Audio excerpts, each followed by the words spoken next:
Le langage des larmes.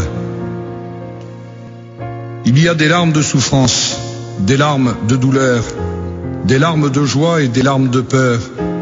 Qui peut comprendre ce langage et tous les mystères qu'il renferme? La grande question, pourquoi les femmes pleurent-elles si souvent? Un jour, un enfant demande à sa mère, « Pourquoi pleures-tu » ? « Parce que je suis une femme, répondit sa maman. « Je ne comprends pas, dit le petit. » Et sa mère, le prenant dans ses bras, lui dit, « Tu ne comprends pas, c'est normal, et je pense que tu ne comprendras jamais. » Plus tard, le petit demanda à son père, « Pourquoi maman pleure-t-elle sans raison ?»« Tu sais, mon garçon, répondit le père, « toutes les femmes pleurent sans raison. » Ce fut la seule réponse qu'il put lui faire. Le petit grandit, il devint un homme, mais avait gardé cette question dans son cœur. Pourquoi les femmes pleurent-elles aussi facilement? Finalement, il demanda à Dieu, et Dieu lui répondit, « Lorsque j'ai créé la femme, elle devait être spéciale. Alors j'ai fait ses épaules assez larges pour recevoir toutes sortes d'accusations, mais assez douces pour être confortable. Je lui ai donné de la force pour endurer les naissances, et aussi le rejet qui vient souvent des enfants lorsqu'ils grandissent.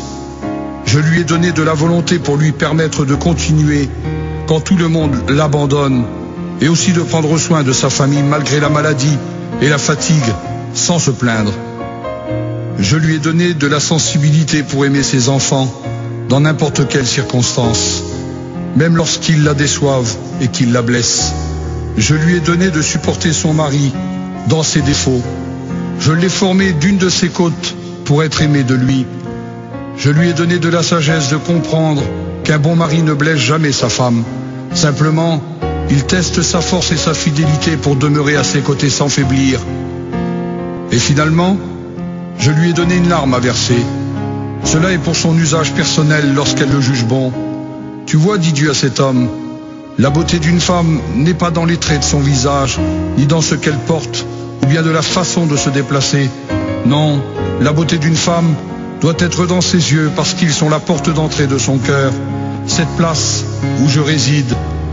Le psalmiste disait, recueille mes larmes dans ton outre. Il disait aussi, Éternel, ne reste pas insensible à mes larmes. Alors si tes larmes sont un message, dis comme David, Éternel, entends la voix de mes larmes.